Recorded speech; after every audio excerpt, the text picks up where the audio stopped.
Há 20 anos atrás, eu fazia parte de uma mesa, numa associação. E eu vi uma das histórias mais tétricas que eu já vi na minha vida. E pode ser que alguns de vocês já tenham ouvido essa história aqui entre vocês. E se já ouviram, vão lembrar comigo essa história com dor. Uma certa ocasião, numa igreja de um certo lugar no Brasil, uma mocinha pediu licença para conversar lá na frente, no microfone. Ela frequentava a igreja um ano e pouco. E ela pegou o microfone da mão da moça que estava terminando a escola sabatina e falou: eu tenho que contar para vocês um pecado meu. E as pessoas paralisadas olhando ela falar. E ela disse: eu quero contar para vocês. Estava ali na igreja naquela hora, o pastor se arrumando ali, ajeitando alguma coisa. A esposa do pastor com os 2 filhos, mais ali no lado da esquerda, da minha esquerda. E a igreja toda ali junta. Vocês sabem que entre a escola sabatina e culto a igreja fica bem cheia. E ela disse: eu tenho que contar o meu pecado para vocês. E o pecado que eu tenho que contar é que eu sou amante do pastor. Na hora que ela disse isso, a esposa do pastor desmaiou ali na hora. E os filhos correram para acudir. E o pastor veio para ela e falou assim: o que você está falando? Você enlouqueceu? Que isso, menina? Ela falou: eu tinha que contar. Eu preciso resolver meu problema. Eu preciso salvar a sua alma. Eu preciso resolver você. Os danitas, eles sempre usam essa: cuidado. Eu preciso ajudar. Sempre usam a palavra da ajuda, viu? E naquele momento a igreja toda ficou em alvoroço. Eu não preciso dizer que não houve culto. Não houve culto. Não conseguiram fazer o culto. A esposa do pastor foi levantada dali, foi levada lá para fora. O pastor não sabia o que fazer. Começou a dizer: irmãos, por favor. Isso é um grande mal entendido. Ela dizia: não é, meu bem. Eu precisava dizer, eu tenho que salvar você e tenho que salvar a mim. E ela foi levada para um quartinho. A esposa do pastor foi atrás e começou a conversar com ela. E falou com ela. E foi um alvoroço muito grande. E ela disse: olha, eu vou te provar que isso é verdade. Nós combinamos que ninguém nunca ia saber. Foi uma coisa muito bem feita. Mas eu preciso te contar.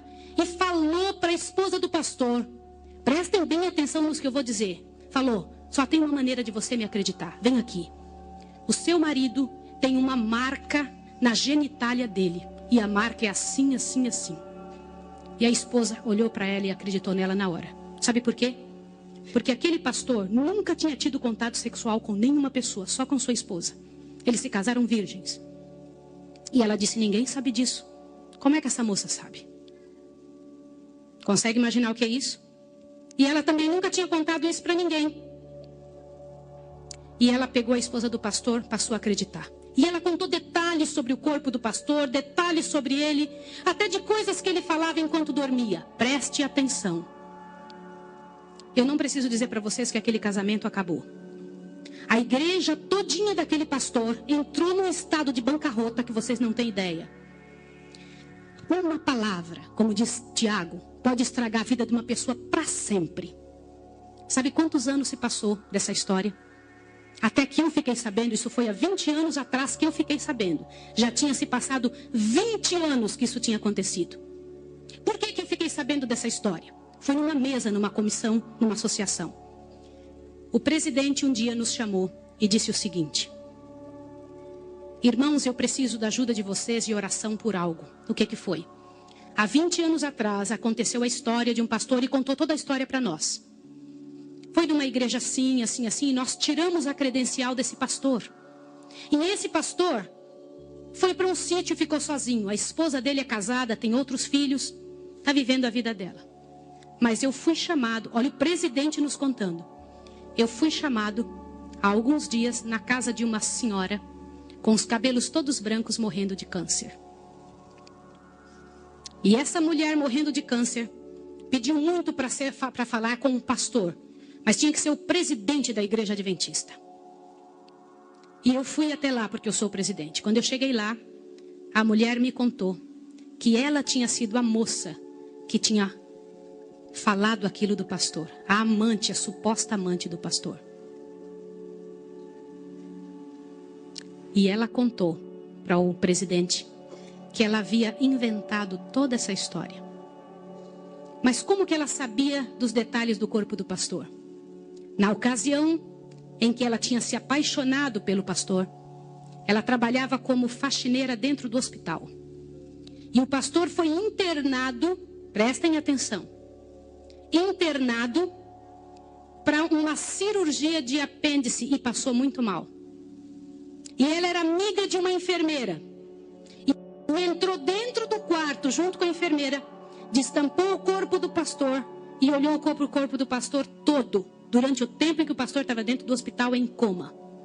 E quando o pastor falava algumas coisas, ela ouviu o que o pastor falou e ela olhou os detalhes do corpo do pastor e guardou. Satanás plantou na cabeça dela 1 ano e ela formulou e acabou com a vida do pastor. E o presidente pegou uma credencial, foi lá no sítiozinho onde o pastor o coitado daquele pastor, o caluniado, estava.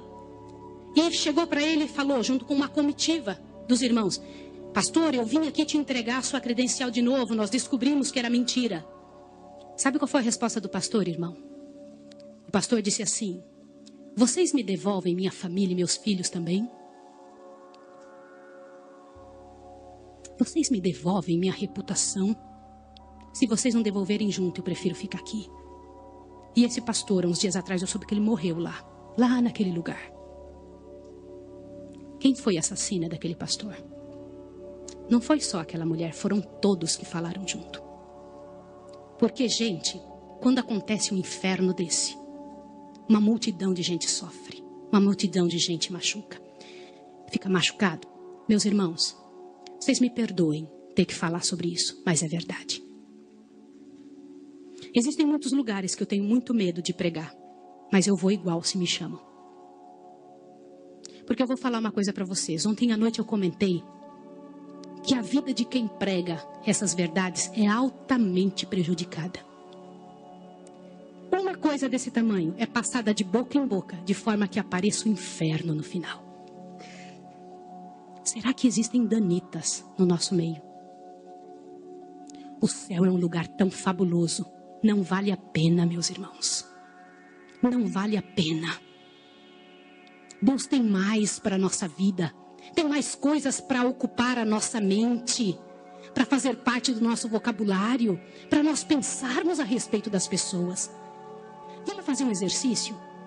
Pense bem da pessoa que mais mal você sabe dela. Imagine isso agora. Sabe o que vai acontecer com você? Teu coração vai se encher de paz. Porque é isso que acontece, gente. Se você não for capaz de abrir a sua boca para trazer paz para a vida de alguém, não abra a sua boca para trazer o inferno para a vida de quem quer que seja. Jesus ama as pessoas pecadoras e miseráveis. Todas aquelas que pecaram horrivelmente, Jesus ama.